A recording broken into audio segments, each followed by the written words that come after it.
Hello everyone, the release of Natlan is finally upon us and Mualani is one of the 3 newest characters releasing in patch 5.0. Throughout her beta cycle, she went through quite a lot of changes. She started by looking extremely broken DPS wise to receiving continuous multiplier nerfs throughout the weeks. Despite all of this, Mualani is still looking to be one of the strongest DPSs in the game and is likely to only get better in the future. So I wanted to sum up all of the updated information you need to know about Mualani in one final guide. I will be explaining how Mualani works, the best ways to build her potential best teams, and analyzing her place in the meta in terms of overall strength and pull value. Pretty much everything you need to know with simple and practical explanations while also giving more detailed analysis that is backed by TC. Before we dive into Mualani's kit, I think it's important to understand the special mechanic that will be present in all Natlan characters, Nightsoul. All of the releasing Natlan characters and some equipment like artifact sets will play around the Nightsoul mechanic whether in or out of combat. So I will explain the most important parts of Nightsoul that you need to know going into 5.0. Nightsoul has 3 main features. First, Nightsoul's Blessing. This is the primary effect of Nightsoul where the characters enter a special enhanced state, typically by using their elemental skill to access their main kits. While in the enhanced state, the Natlan characters gain a special Nightsoul gauge where they can either accumulate and spend Nightsoul points for extra damage or just extend the duration of their enhanced state, which depends on the character. What Nightsoul's Blessing exactly does will be unique for each Natlan character. Second is Nightsoul Burst. All this does is when you have Natlan characters on your team, whenever a Natlan character does elemental damage, this effect will trigger. The more Natlan characters you have on your team, the shorter the trigger interval. The cooldown is shared party-wide, and currently with 1 Natlan character, the cooldown is 18 seconds, with 2, the cooldown is 12 seconds, and with 3 or more, the cooldown is 9 seconds. Proccing this effect will typically give some sort of damage buff to the Natlan characters, which is specified in one of their passive talents. The third feature is Nightsoul Transmission. This is an exploration feature. The Nightsoul enhanced states for each Natlan character can be used in the overworld for faster traveling. While exploring specific areas of Natlan, Nightsoul Transmission can trigger, allowing you to stay in the enhanced state longer and can unlock special exploration movement abilities specific to each character. With a proper understanding of Nightsoul, let's finally talk about Mualani. Mualani is a 5-star HP scaling Hydro Catalyst main DPS that ascends with crit rate. Just like other Natlan characters, her gameplay involves mobility in and out of combat, but what truly makes her unique is that unlike most DPSs, Mualani doesn't deal consistent damage but performs just a couple very hard-hitting hits every rotation. Because of this, she is the first Hydro DPS character in Genshin designed around the forward vaporize reaction. Mualani's damage profile is primarily normal attack damage, however this damage does not come from her normal attack talent. Thus, while her normal attacks look cute as she's throwing pufferfishes at enemies, you can ignore leveling this talent. Mualani's entire kit revolves around her elemental skill, although all of the damage that comes from the skill is considered normal attack damage. When you use her skill, Mualani starts surfing on her shark and enters Nightsoul's Blessing, gaining increased move speed. When entering this enhanced state, Mualani starts with 60 Nightsoul points, and as she's surfing on her shark, these points will continually decrease. Once it hits 0, Nightsoul's Blessing ends and Mualani gets off her shark, and the skull cooldown of 6 seconds begins. While Mualani is surfing on her shark, her normal attacks become special attacks called Sharky's Bite. These enhanced normal attacks are unique because you can only use one attack every 1.8 seconds. To increase the damage of each Sharky's Bite, you'll need to do some surfing. When Mualani makes contact with an enemy, she marks the enemy as prey and gains 1 wave momentum stack. 1 stack can be generated from the same enemy every 0.7 seconds. Each wave momentum stack increases the damage of Sharky's Bite and are consumed after attacking. Once you get the maximum of 3 stacks, Sharky's Bite becomes Sharky's Surging Bite and the damage is further increased. This fully stacked enhanced normal attack has an extremely high HP multiplier and is Mualani's main source of dealing damage. You will want to get 3 stacks by surfing on enemies before using your fully stacked Shark Bite. Mualani's Shark Bites only target one of the enemy that she marks after she surfs on them. So how does Mualani hit enemies in AoE? This is where the second part of Mualani's skill comes in. On top of Mualani's Shark Bite attacks, she can also fire Shark Missiles. In single target, she doesn't fire any missiles, but in multi-target, let's just say Mualani surfs between 3 targets, marking each of them as prey and gaining 3 wave momentum stacks. Mualani now can perform Sharky's Surging Bite, and she hits one of the enemies to deal 100,000 damage for instance. The prey mark on that one enemy and Mualani stacks are consumed. However, there are 2 remaining prey markers on the 2 other enemies, and this is where the Shark Missiles come in. A missile is spawned for each marked enemy, so in this example, 2 missiles will spawn and 1 missile will hit a marked enemy. The damage of this missile is the same as the initial attack, so in this scenario, the 2 other enemies hit by the missiles will also take 100,000 damage each. Thus, Mualani's AoE damage is actually really good. Now, if either her Shark Bites or missiles hit multiple enemies, the damage of her actual hit is decreased as a way of balancing her damage in AoE. With the example I brought up, in AoE, each hit did 100,000 damage. damage. If you perform that same hit in single target, it would have done more, let's say 120,000 damage. But overall, you still get more total damage because you hit multiple enemies. Lastly, Mualani's skill produces 4 to 5 particles each usage, so an average of 4.5 particles, which is a good amount. Next, Mualani's Elemental Burst. This ability is very simple. It's just a nuke of AoE damage, 60 energy cost, 15-second cooldown. The scaling is pretty high, and because Mualani doesn't perform that many hits, the extra damage with her burst helps with her consistency. However, because it is not Mualani's main source of damage, you don't need to build ER to burst every rotation. Just use it whenever you have it. Now let's cover Mualani's passive talents, starting with her A1. When Mualani uses Sharky's Surging Bite, which remember is her fully stacked enhanced normal attack, a puffer ball will spawn and return to her. Once Mualani picks it up, she gains 20 extra Nightsoul points. 2 total puffers can be created with one skill, resulting in a total of 40 extra Nightsoul points. This passive extends Mualani's on-field duration, ensuring that you can fit at least 3 Sharky Surging Bites within each skill usage. Next, Mualani's A4 passive boosts the damage of her Elemental Burst depending on how often your team triggers Nightsoul Burst. Remember that Nightsoul Burst is triggered when a natlan character on your team deals elemental damage and can be triggered more often if you have more natlan characters on your team. Mualani alone can only gain 1 stack of the damage buff. This isn't very important, however, for Mualani's overall damage, but still, you won't be able to take full advantage of this passive until more natlan characters are released that synergize with Mualani and you can put them on the team. Lastly, like the other natlan characters, her special passives are purely exploration based. In summary, while exploring certain areas of natlan, Mualani can trigger Nightsoul Transmission to extend the duration of her shark riding. In addition, she can mark natlan resources on your map, and she consumes less Nightsoul points when she's surfing on water, and even less when surfing on water or liquid phlogiston in natlan. And that's everything about Mualani's base kit. Talent priority is simple, skill over burst. Mualani's rotation can get very complicated and specific when optimizing for different team setups, but for a simplified and general gameplay loop, it will look like this. Support setups, then switch to Mualani and use your skill to enter Nightsoul's Blessing and start surfing. You surf on the enemy until you get 3 stacks, then normal attack to do your big hit.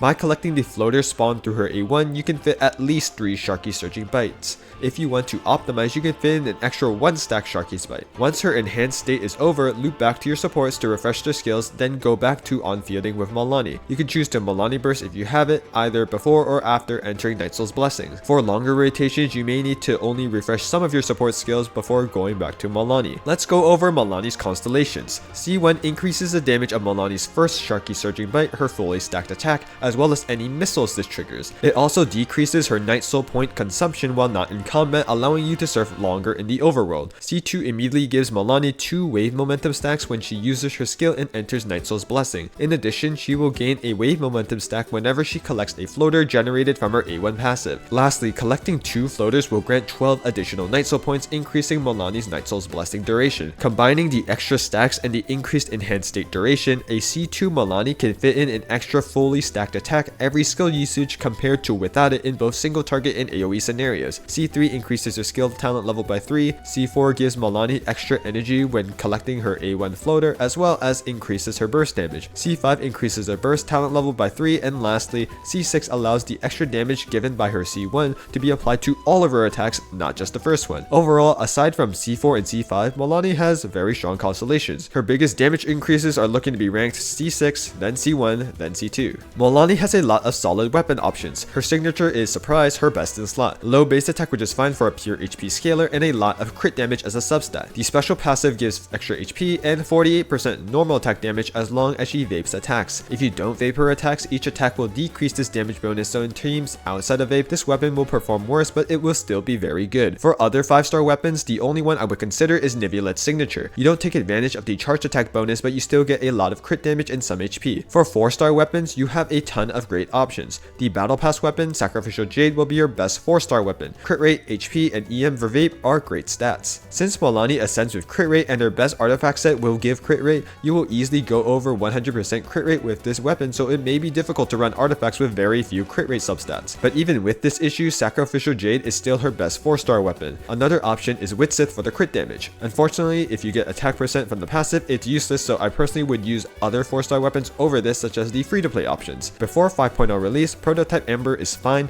However, with the release of Natlan, there are better better free-to-play options. First is the new event weapon coming out in 5.0, HP substats and an extra instance of damage scaling off of HP. But an even better option is the new natlan craftable catalyst, HP substat again, but this one increases normal attack damage based on your HP, which is great for Mualani. And because of the weapon event that was announced, you should be able to get this weapon for free immediately, so you don't have to worry about getting the new natlan billets. For artifact sets, at the start of 5.0, sets like 4-piece Heart of Death, 4-piece Marachuse Hunter and Farina teams, or 2-piece sets giving HP or damage bonus are fine. However, for natlan main DPSs, you will want to farm and eventually use the new 4-piece DPS artifact set, Obsidian Codex. This set only works for characters utilizing the Nightsoul mechanic, which is another way of saying only natlan characters. For natlan on-fielders like Mualani, Obsidian Codex basically gives 15% damage bonus and 40% crit rate while in Nightsoul's Blessing. This set is basically Marachuse Hunter without the need for HP change, but only for natlan characters. Very strong artifact set, and you should start farming it ASAP. For artifact stats, as an HP scaler, she built similarly to Neuvillette, HP Hourglass, Hydro Damage or HP Goblet, and Crit Circlet. With the amount of crit rate available to Mualani, it will likely be a crit damage circlet. For vape teams, you can even sub out any of these pieces for a solid EM piece. For substats, prioritize crit, EM for vape teams, HP %, then ER.